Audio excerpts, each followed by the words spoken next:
Welcome to the Anti-Architect Podcast. I am your host, Christian Giordano. As president and owner of the design firm Mancini Duffy, I am driven by a quest for learning and radically changing the industry. With this podcast, I'm hoping to improve the industry that I'm so passionate about by taking a critical look at how architects work through a variety of voices and shared experiences.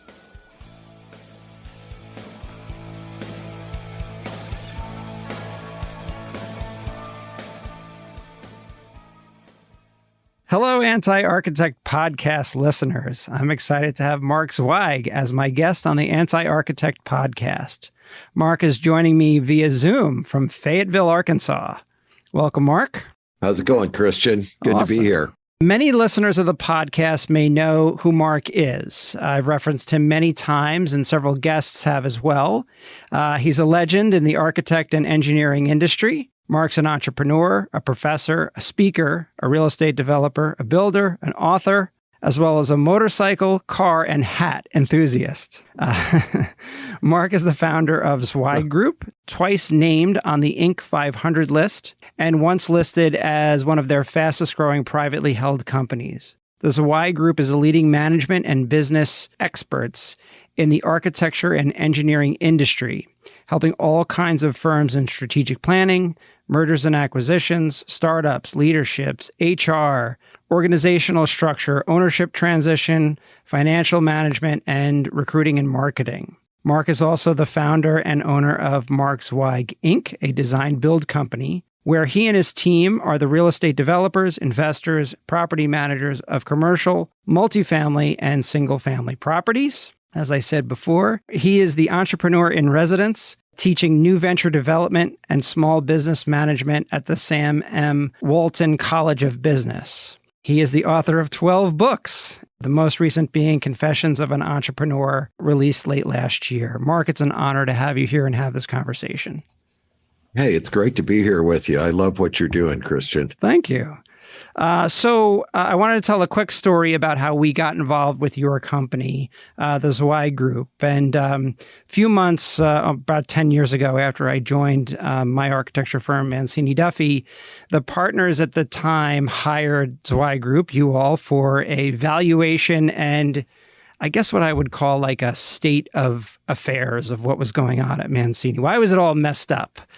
So they hired you all and you came in, and I remember I was totally against this. I was like, this is ridiculous. We're not going to have a consultant come in here. If these guys would just talk to me, I could tell them exactly what the problem was and we could fix it in 5 minutes and move on. And I met one of your guys, this guy, Ted Majeka. And I remember we started off the conversation with sort of this battle. Who are you? Why are you here? Who are you? Why are you here? It was very contentious in the beginning, but it very quickly turned to a lifelong friendship with Ted and myself and our firm, and the amount that we value Zweig Group and how much you all helped us. And I guess. So my question is, and ultimately that led to the ownership transition that we did where I purchased the firm. And really it was Ted and your team that made all that happen. So in all your decades of doing this, do you find that architects have a sense or even a clue as to how to plan their retirement and their transitions from their firms to the next generation of leadership? Wow, that's a big question, man. Yes, obviously some of them do. Not the majority, though. I think it's pretty common that and again, I hate to generalize, but it's always better entertainment when one does. I'd say architects, by and large, probably live beyond their means. They spend more than they make consistently, which that combined with bad advice they get from their accountants that their company's never going to be worth anything beyond what they can suck out of it every year. You end up with a bad situation late in the game. where, nobody else has been brought into ownership. There's too much management is being done by one person at the top.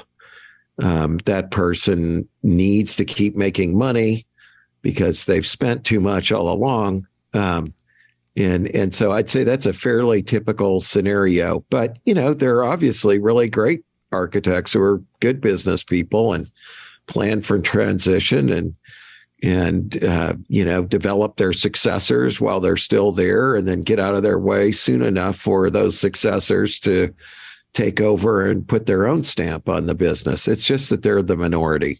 Okay. Yeah, I guess I agree with that too. Yeah, we have, in sort of our journey along the way, we found some that are very organized, right? And in terms of firms that we want to buy, and others that, same thing. I don't know about the spending out of your means, but I could certainly see that as an architect. You're welcome to speak to my wife if you'd like. That'd be great. That may be something that I share a characteristic with many architects as well. So it may be the pot calling the kettle black, but yeah. So if you had to pick one thing, what annoys you about architects? The most annoying thing right now is the complaining about the hours and the pay that I hear from young architects. That's probably my greatest gripe. And why is that?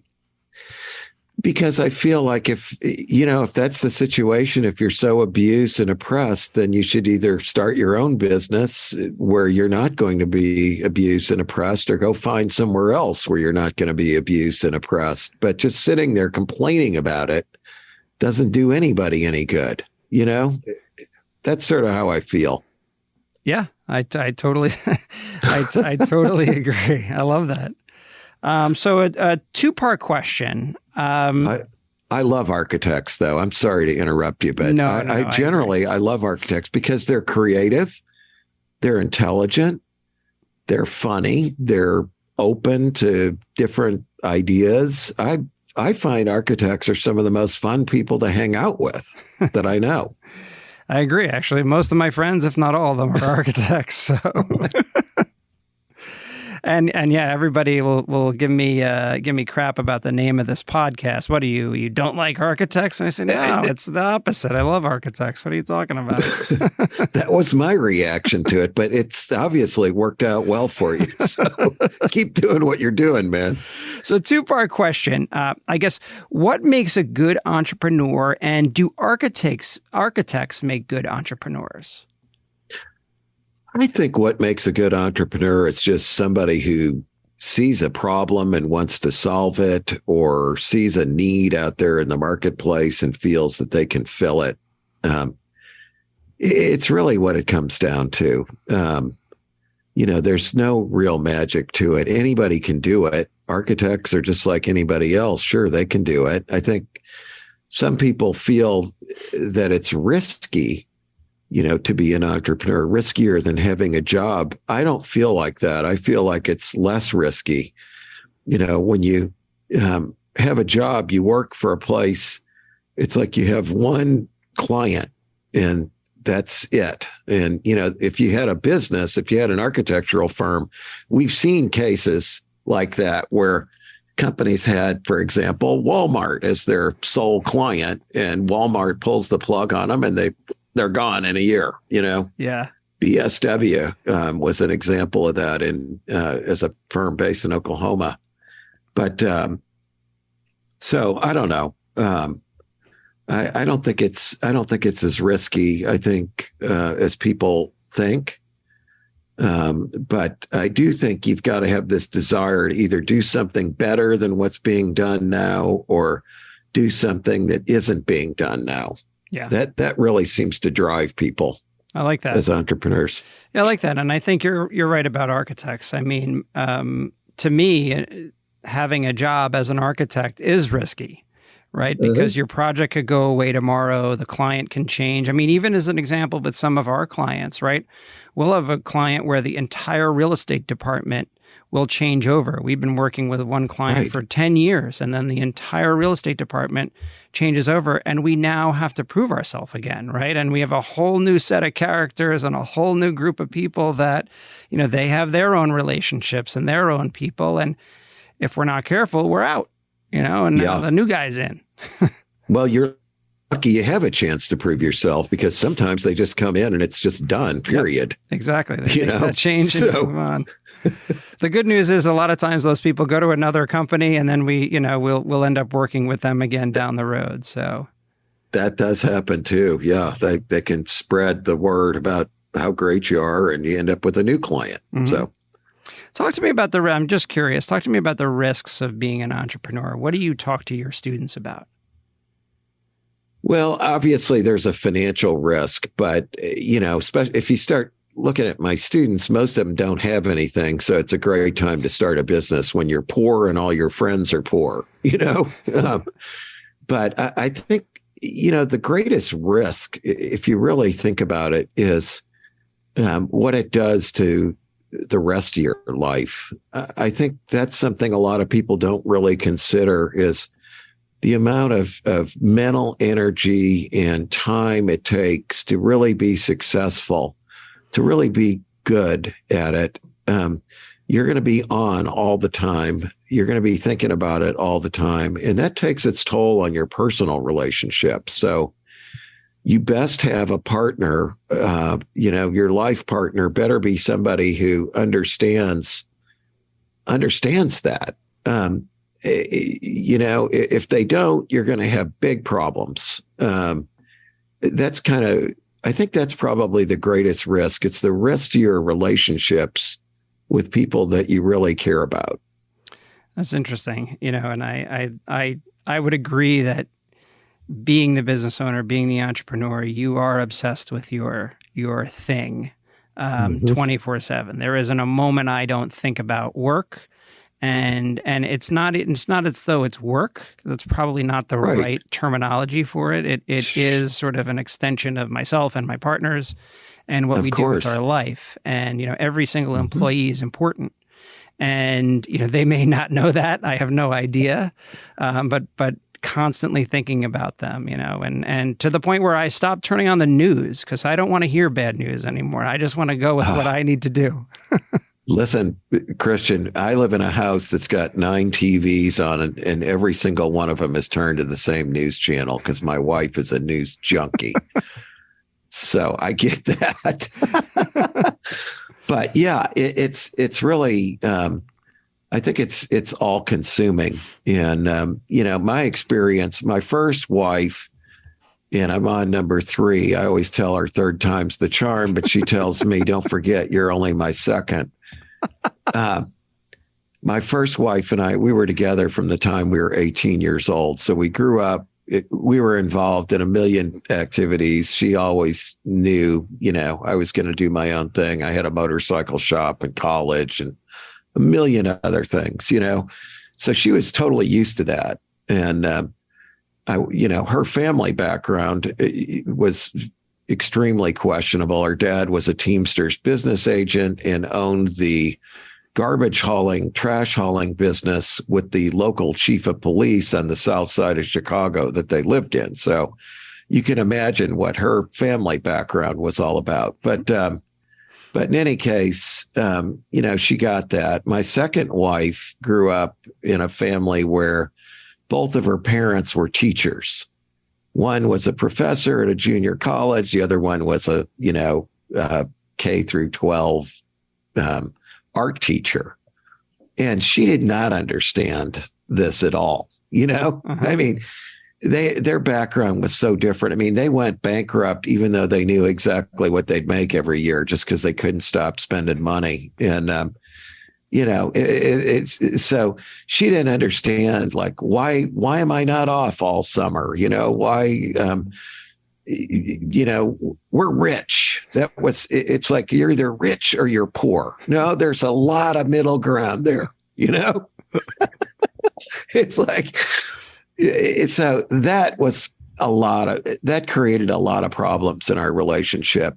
She couldn't understand why I'd have to take calls at night or, there'd be a crisis or, And as you said, thinking about your people, I mean, that's what really kept me awake as a business owner more than anything else, is people not getting along. Somebody's not doing their job. Somebody's unhappy, terribly unhappy. Those were the things more than like, where's our next money going to come from? Meeting the payroll, Yeah. those things are secondary to all those relationship deals. But in any case, my third wife, who, she's great. She grew up in a family that owned multiple businesses.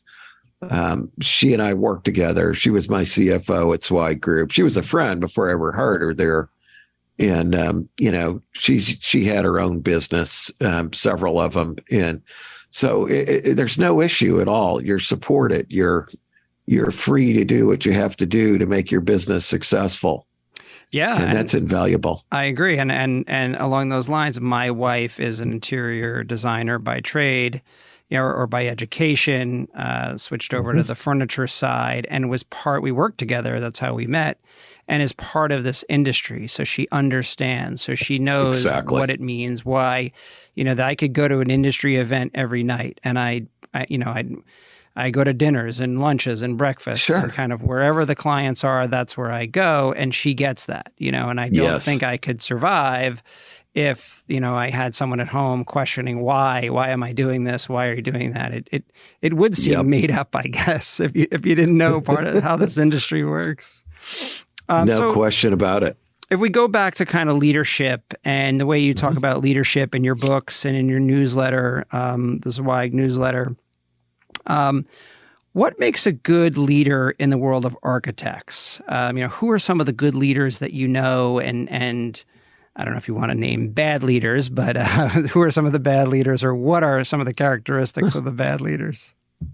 Well, some of the best leaders I know have unfortunately died, who are good friends of mine, like Joe Lawley, who used to run EDSA down in Fort Lauderdale. It's a landscape architecture firm. Edward Durrell Stone Jr. and Associates. Joe, to me, was like the archetypal leader. He was the best seller they had, and he defied all conventional wisdom about what it takes to sell work. I mean, he had certain, weird verbal idiosyncrasies, like he said, and he talked out of the side of his mouth all the time, and he would kind of trail off like that. And he spoke so softly that, you'd have to listen to him when he talked, but he was brilliant. Clients would call. He knew how to play hard to get. He'd go there. He'd immediately give them ideas on everything, not all related to landscape architecture, related to their business, what they were doing entirely. He would just shake people up in such a way and give them so many good ideas that he was like a god. I mean, he traveled all the time. He was probably 80% job chargeable, and he sold a ton of work at the highest prices. I mean, because he really understood what value was all about. I mean, he was a great leader, and he had a big studio, and everybody who worked for him liked him. How can you argue with that? So, I think he was really good. He was a good teacher. He was a nice person. He genuinely cared about other people. He was extremely talented as a designer, which to me is also fundamental. I mean, I remember some years ago, Skidmore hired some guy out of corporate America to be their CEO. And I thought, that's the dumbest thing I've ever seen. It's like, well, the partners can't get along, so we'll hire this guy from outside who worked for Westinghouse. And, what was the guy at Westinghouse who was so famous? Anyway, he didn't last a year, as far as I recall. You got to be good at what you do, I think, if that's what your company does, Yeah, you got to be able to know it and speak it and talk the game. I agree. And be passionate about it. Mm-hmm. Peter Penoyer in New York, he's another one. He's a great guy. I don't know if you know Peter. No. They do. He interned at Bob Stearns and And, he's just a brilliant guy. They do classical residential architecture. That's, traditional classical residential architecture. They're really good at it. I mean, he's got probably the greatest library of, architectural books ever created. And he's a nice person. He's well known in the circles that he travels. He can give credit to other people. He's a fantastic writer. He's another one. I think is a great guy. Is a great role model for architects. And then there are the others. Who I mean, I'll never forget, I was at a firm in Boston that was pretty well known for what they did. It was a husband and wife, and the husband at one time was the dean of a very prominent architectural school. And he and his wife, would fight in front of their employees. And, her ego was so fragile and crazy. The first time I met her, she sat me down in a conference room, opened up a Vanity Press book on their work, and read to me about herself. Okay. I mean, she treated the employees like they were servants. Yeah. It's like, come to our house on the Cape. And by the way, we're going to repaint the whole thing this weekend. I mean, it was like, she thought she was Frank Lloyd Wright or something. Those kinds of people are terrible. I don't know what else to say. That's I mean, great. They're not good leaders. Their egos drive everything. They can't give any credit to anybody else. And usually their firms only grow to a certain point, I think. Yeah. I mean, if you really talk about dysfunction in our field, it's Ayn Rand and Howard Rourke did more damage, than any. It's just that role model of Howard Rourke is totally dysfunctional. Yeah. And I think if that's what somebody thinks they're going to be, then they're going to have a problem building a business like you have there. I mean, it's never going to happen. Right. you won't be able to get good people and grow to that size. It's not going to be possible. Yep. I love it. So let's talk a little bit about Zweig Group itself. Sure. And the formation of it, from which you're mostly retired from, correct? Mm-hmm. I am. So, all types of all types of consulting businesses. Yep. What made you gravitate toward the architect and engineering industry, the AEC industry? Why pick that? Yeah, I'm still not sold on the C being part of our industry, by the way. Everybody uses that moniker, but damn it, contracting is a completely different world. And people say, well, that means consulting. Nah, it means contracting. Yeah. To most people. Unless you're doing design build, it is a totally different thing. Totally different animal. And believe me, coming out of the design field my entire career, going into contracting, wow, what an eye opener. Holy cow. You should talk to my wife about that one. Because she ran that business. So no, I was always interested in architecture and building. When I was a little kid, I used to draw floor plans of houses, and I'd make them, to scale with 1 peg equals 1 square and Legos. And, I'm sure a lot of architects were like that. I thought I wanted to go to architectural school. And then I started working in bike shops at 12 or 13, and I just got to where I made so much money, I was seduced away by the world of business. Okay. It's basically what I'd say, And so when I was a kid, I mean, I worked in these bike shops, and Christian, I was making like $600 or $700 a week. When I got my undergrad in business in 1979, my first job offer was $8,800 a year. So it just, I got seduced away by it. But then when I got out of grad school with my MBA, I was really lucky. I went to work for a firm that was a management consulting firm that served the construction and development industry. And they had occasional opportunities to work with architects and engineers, and nobody there wanted to work with them. They said conventional wisdom was they can't make a decision and they won't pay good fees. You know, but I gravitated to that group and I developed some clients really early on. I worked with 3D International. They were a client of mine down in Houston. They were a big high-rise design firm, and Harlan Bartholomew. They were kind of the leaders, you know, the first to do, you know, real subdivision planning. And I just found the people interesting and creative. And so that's where my two interests sort of collided. And after 3 years there, I went to work for one of my clients, which was an engineering firm in Memphis. And right when I got there, we bought an architecture firm, and that didn't work out. We divested ourselves of that. And then I got to bring architecture in-house by recruiting some key people, but calling them things like, this guy's, he's just a roofing expert. We're not really competing with you architectural clients. And this guy over here, he's in charge of our Intergraph CAD system. We're not really doing design work, architect clients.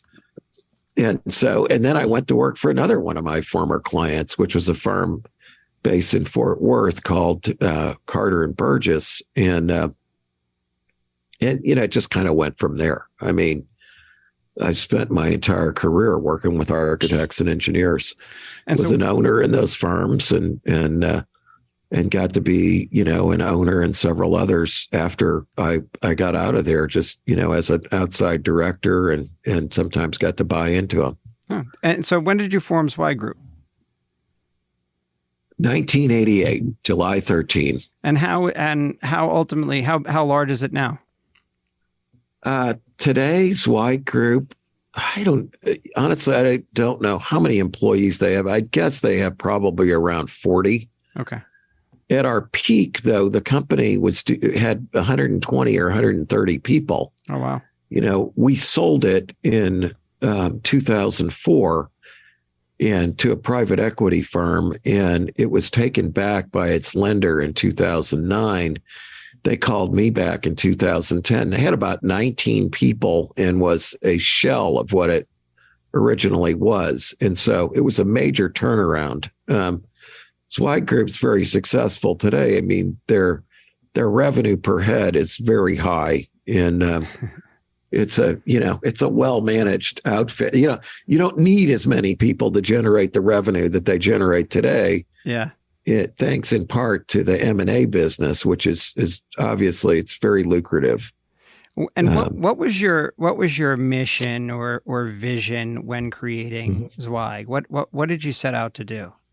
I had a business plan I wrote in November of '86 and put it in effect in July of '88. But it was very simple. We wanted to make our AE firm clients more successful. And so whatever we could do that supported that, we would do it. And, you know, it started initially doing recruiting and marketing consulting and business planning, and then just expanded from there into all the different things that we do: research, M&A, appraisal, you know, everything really. And anything that's supported the business.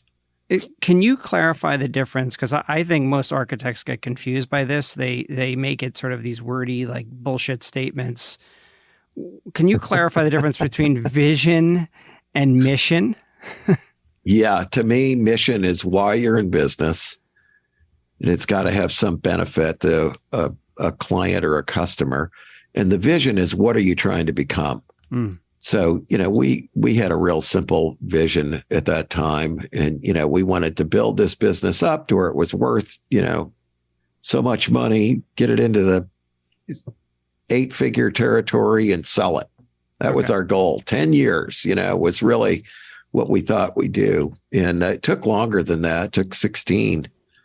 We had it sold in before 9/11, and the buyer pulled out.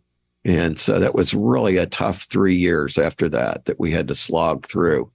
until we did sell the company to this private equity firm that we sold it to for less than we would have gotten in '01 with the original deal. The original deal, by the way, was selling the company to the National Fire Protection Association. Really? Yeah, they wanted what we did. They wanted to, be the leaders in building code and sort of use our position in the industry as the way to access the owners and managers of firms. Interesting. To sell that. Huh. But after 9/11, they fired the guy who was in charge of development, and it all evaporated. It was gone. So, earlier you mentioned the word sales, right? And you know, Yeah.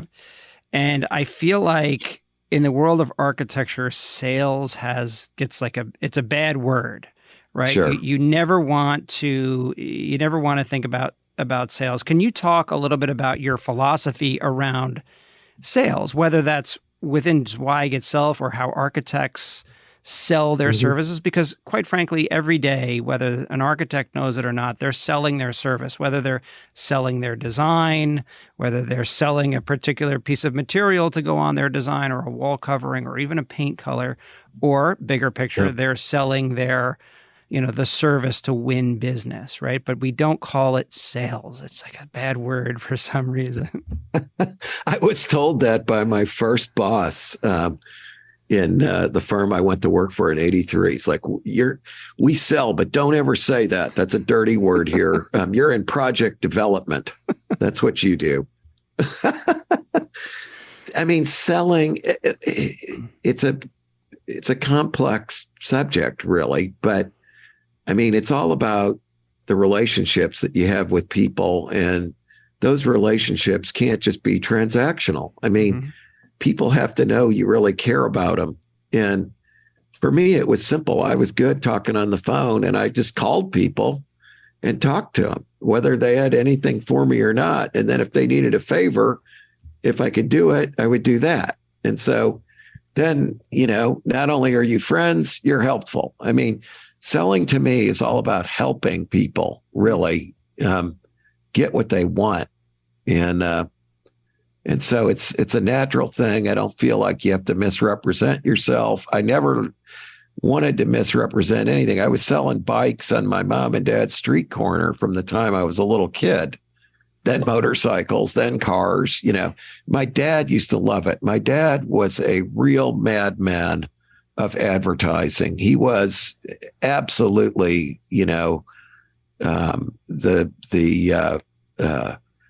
what's the main character in Mad Men? Don Draper.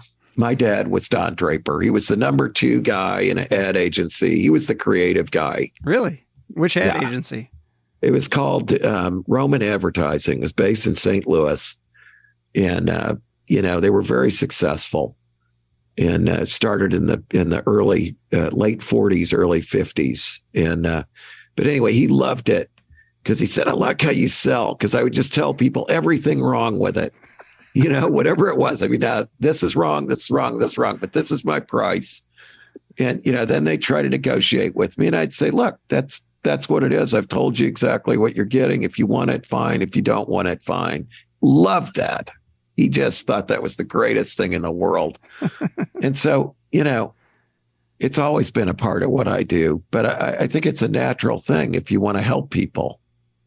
You know what it made me realize, and I think I got a sense of pride actually while you were talking about it, is I make a lot of our clients or my clients friends, right? They are people that I genuinely become friendly with. We go out to dinner, not with our wives and with our families, and we'll even I've gone on vacation with people that are our clients, right? That I've met throughout this industry. And I will say there's and I'm all about doing favors, helping, right? If I can help our client or help a real estate broker that I'm friendly with or whoever that might be, and they get a job because I've helped them, then whether I get a shot at that job or whether it, benefits me, and it doesn't actually matter to me. But what made me think of a sense of pride was one of our project managers will say to me all the time, hey, is this a favor for someone, for this person? or am I charging them for it? He's so aware of that innately now because of years and years of working with me that he asks that all the time. And many times I'll say, no, this one's a charge. He told us, we're charging the client or whatever. No, we don't do everything for free. But I think that's great because you're absolutely correct. It's selling is helping. I love that. I absolutely love that. I always tell my students, they come to me and they're like, well, what other classes should I take? And I'm like, take the selling class. Whatever it is, it's going to be helpful to you. That's all I know. Whatever you decide to do, it's going to be helpful. And I was really lucky too. When I went to work for that first firm out of grad school, that was the consulting firm I mentioned to you. The guy who started that was the former national sales manager for Xerox Corporation in the 1960s. And he developed their sales management training program. This guy was a master. I mean, the whole funnel idea of talk to so many people and then make so many proposals, get so many meetings and make so many proposals and then sell so many jobs was pounded into us. And they would never talk about your technique if your activity level wasn't where it needed to be. They focused on the activity. That was always the thing. Now, if you had high activity level and you still weren't succeeding, well, then they'd figure out what you're doing wrong. Sure. But, that was an eye opener for me. It was so helpful to me. It served me well the rest of my life. That and being a TA teaching statistics and understanding probability theory, it's those two things. I mean, wow, so helpful. So speaking of that, and, obviously being, semi-retired or retired from Zweig, I know you still keep in contact with them and with the industry. Yeah.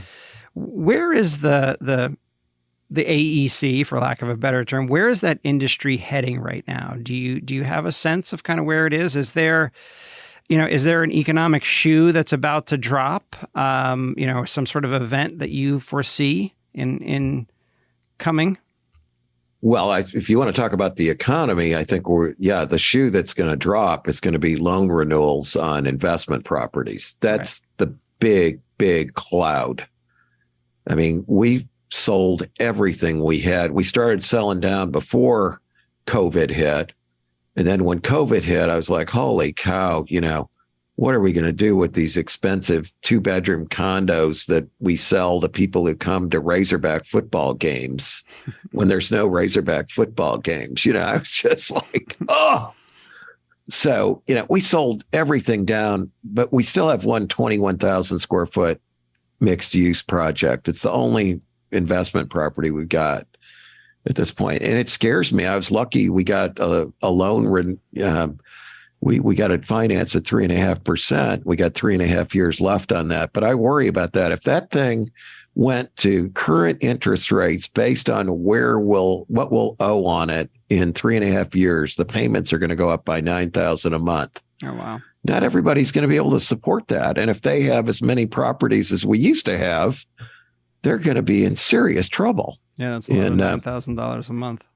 Yeah, that's what really worries me. The biggest cloud. Now, as far as our industry goes, I'm not worried that we're going to be all replaced by AI. I think that's a bunch of shit. Honestly, I really do. It certainly isn't going to happen in your lifetime or mine, and your lifetime is going to be longer than mine at this point. I mean, I don't see that as a threat. I think we are still chronically understaffed. If you look at the whole industry, we still have a big people shortage. Demand generally exceeds supply. There's always these little pockets of geography or project type or market sector that can be soft or can be hot. But overall, the needs are out there. There's tons and tons of needs. We need everything that design professionals do, really. Yeah. I mean, everything. Yeah. So I don't see that the demand side is going to be a problem. I think it's out there. I think the economy's got some scary. The other threat obviously is this signing off on extending the national debt. All right. I mean, if that doesn't happen, if we go into default, you're going to see interest rates go up like 8 or 9% overnight. Yep. It's going to kill everything. We're all going to be in serious trouble. Yes. That's what I think. I think it's crazy to do it. But anyway, those are sort of the two biggest threats, I think. And I right agree now. on AI. I don't see that. I think if anything, it actually helps what we do. We use it in our office. It generates some pretty cool, interesting ideas. Yeah. I've talked about it on this podcast with some others. It's almost like having another Pinterest board. It gives you a bunch of random ideas and interesting stuff to look at and talk about. But at the end of the day, what we do has to be built. And it has to be built by hand. And yes, machines do certain parts of it, but the finish work is still by hand. Until you find me a robot that can lay tile perfectly, as demanding as some of our clients will go and look at things and see the, a 16th of an inch off or whatever that might be. You can maybe 3D print some things, but you're not going to 3D print an entire interior with all those. I mean, maybe one day, but we have decades and decades before a lot of that happens. One last question about Zweig Group, which I was curious about, and just in sort of, because I've read your letters over the years. Talk about building culture, in Zweig Group and how you built it and why it's so important. Well, I mean, I think it's the leader's job to start with. But for us, it was the result of a whole lot of things. It really started with something we called the pie. And that was when I brought Fred White on. I made this deal with him. I just started the business, and I won't get into all the details, but it was basically Fred and me and a low-paid guy sitting there in an office in Natick, Massachusetts, above Russ's lunch. And we came up with this idea of the pie when I brought him on. And that is, after all the expenses, I get this percent of the profit and you get that percent of the profit. And so then anybody we hired, if they were at a certain level, we'd cut them in on the pie. We then incorporated the business in 91 or 92. I can't remember. And, the company, it was a proprietorship up till then. The company bought me out at my book value over time, and we redistributed the ownership with Fred and myself. And then we did sell ownership to people and financed 100% of that. And so that was a big part of the culture. The business planning process that happened every year with a tune-up halfway through the year, sharing the numbers with everybody, being open book, sharing the profits with everybody on a monthly basis, sharing the profits with owners on a regular basis, based in accordance with share of ownership as we were in S Corp. A business planning process that said, you got to innovate. Every year, you need to come up with 3 new things to sell and 3 new ways to sell it. So it was kind of baked in. Lots of celebration, lots of communication, and then I think, in our case, I just didn't want people working for us who were out there giving the stock answers. Every time you have a problem, read this book. You need to be reading 7 Habits of Highly Effective People. You're not a level 5 leader, Christian. You're a level 4, or some other bullshit. If I used to say, if I want to hear what those people say, I'll friggin' get those authors in here. Okay. I mean, it's just, we had to make, you're never going to be a famous songwriter or famous musician unless you write your own music. We need to write our own music. We need to be honest with people. We need to take all the BS out of it. Don't give panacea solutions to all your problems. It's not going to be EOS, Entrepreneurial Operating System. It's not going to be MBO. It's not going to be management by Wonder, MBWA, Tom Peters. It's not going to be anything like that. All right. It's a whole lot of things that we got to do all the time. Yep. To make the thing successful. And so, we built a really good culture, and it really worked because I think people had trust for management. They didn't think anything was being hidden from them. And they also could see that they could be successful and benefit from the success of the organization. We didn't pit anybody against each other. When we sold to the private equity firm, the first thing they did is stop being open book, kill the overall company bonus plan, and pit 19 different people against each other. Right.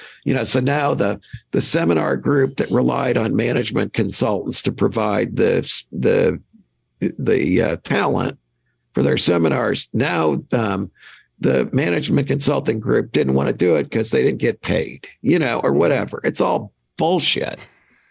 They completely screwed the thing up. That's why when we got it back, it was in such bad shape, and they lost a lot of good talent along the way, But I'm thankful today. I think the company's really stronger than ever. It's got a really good group of people. It's young, a lot of young people, and they've got their own thing they're doing. So I'm proud of them. Yeah, no, great advice all in there. So just a little bit about your backstory. Where did you grow up? And when you were a kid, what did you want to be?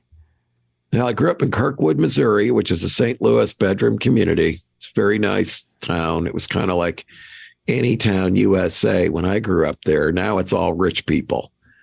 But so it's like a lot of cities that had a good sort of downtown area. Everybody discovered it, and all the yuppies moved in and started tearing the little houses down and building these giant drywall palaces on lots in the city and all.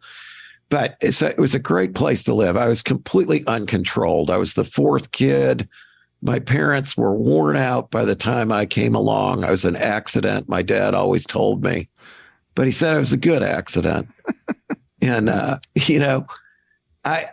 like I said, I wanted to be an architect. Then as I went through school and grad school, I thought I wanted to work in the automotive industry. And so I should, if I had time, I'd show you this picture of me with Roger Smith in 1979. But anyway, so I was the grad student advisor to a team that had to come up with do research and design an advertising campaign for the full-size Chevy Caprice Impala line of 1980. And we won. It was a General Motors intercollegiate marketing competition. We won for the research. I was the grad student advisor on the research side. So we all go up to General Motors, and we're on the 14th floor with Roger Smith and Pete Estes, and all these guys are at the top of GM. Spent several days there. It was mind-boggling the way these guys lived. We had, lunch in the executive dining room where there's one person for every meal pulling the silver lid off of it, in unison. It was crazy. But anyway, talking with these guys, I said, they were like, what do you want to do? And I said, I think I want to go to work in the auto industry and all. And they were like, oh, no, you don't want to do that. This is a dying industry. This is not a place for somebody like you. This industry is going downhill. And that had a huge effect on me. Here these guys are at the largest industrial corporation in the world. And they're saying, don't go to work in our industry. It blew me away. But only recently did it dawn on me why they might have given me that advice, Christian. In fact, I sent the picture to Bob Lutz, who I don't know if you know who he is, but he's a big car guy. He was on the board of GM, Chrysler, Ford, and BMW. Yeah. And I said to him, I said, I figured out why these guys talked me out of the car business. That is, take a look at this picture. And there I am, my hair is like terrible. My beard's unkept. I got a $29 corduroy sport coat I bought at Venture, and I borrowed a tie from another student. I didn't even go there with a tie, I said, these guys took one look at me and said, this guy's never going to make it in corporate America. So, so along those lines, you allegedly have over 400 cars, or you've owned over 400 cars and yeah, 300 motorcycles. Is that yeah, all true? that's true. I've had everything. I'm an old hot rodder. I like Porsches.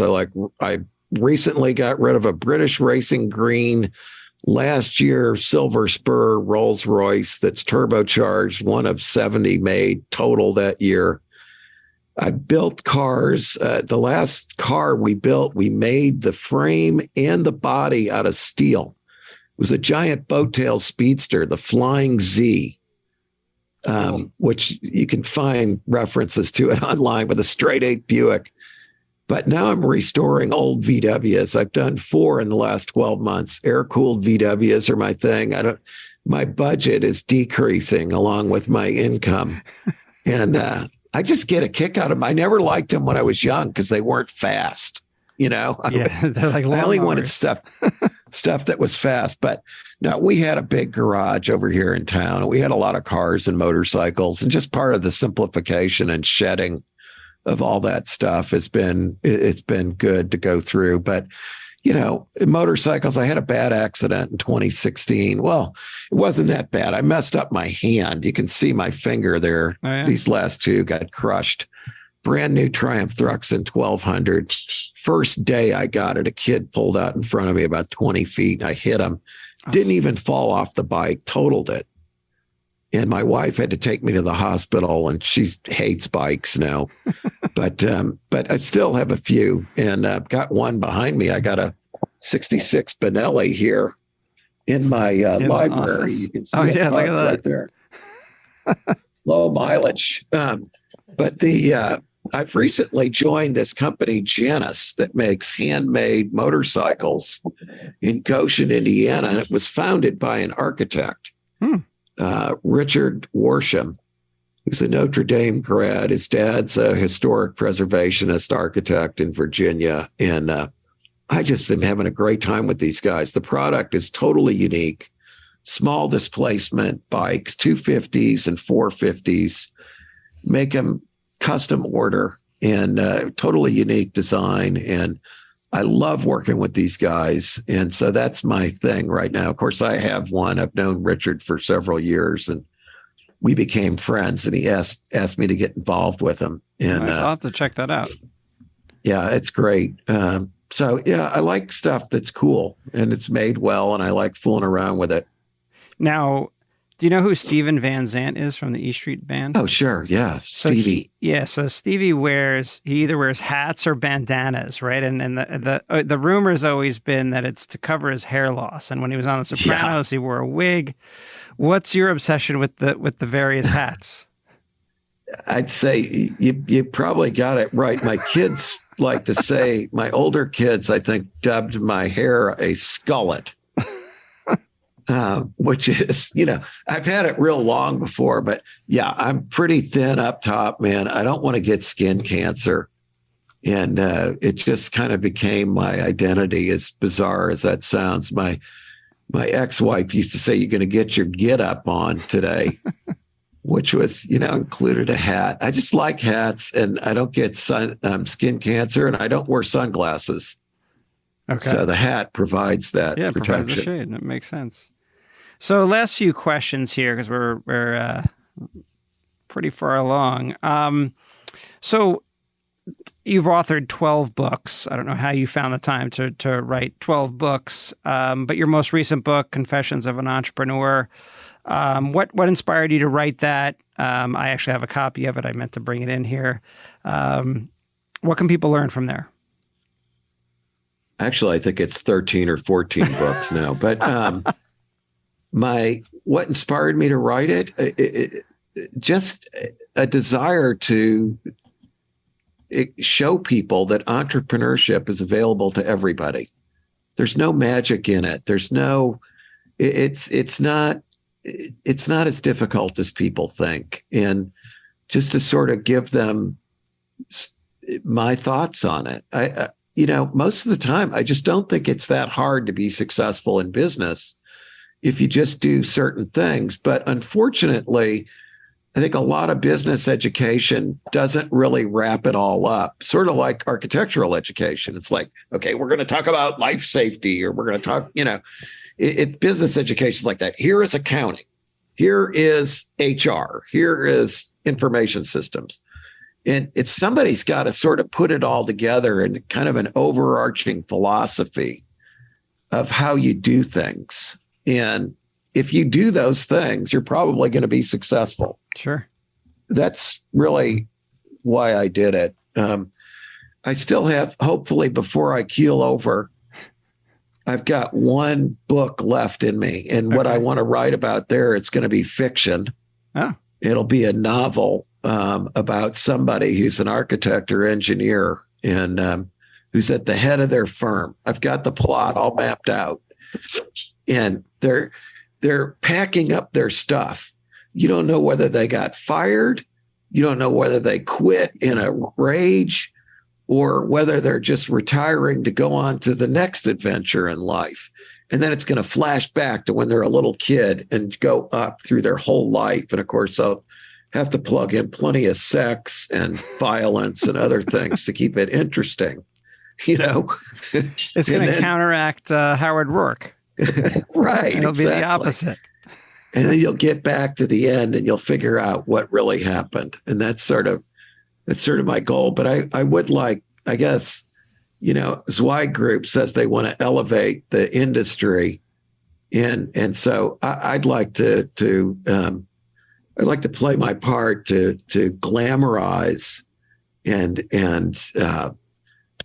everybody thinks LA law, I get so tired of these comparisons between architects and lawyers too. There was one on LinkedIn recently. Lawyers make 3.5 times what architects make or whatever, starting. It's really not true. I know plenty of lawyers don't make very much money at all. Yeah. Yep. Unless you go to a top school and you graduate in the top of your class, there's plenty of people out there slogging away for $50,000 a year or whatever. Yeah. Doing house closings for $2,500, things like that. Yeah. I know.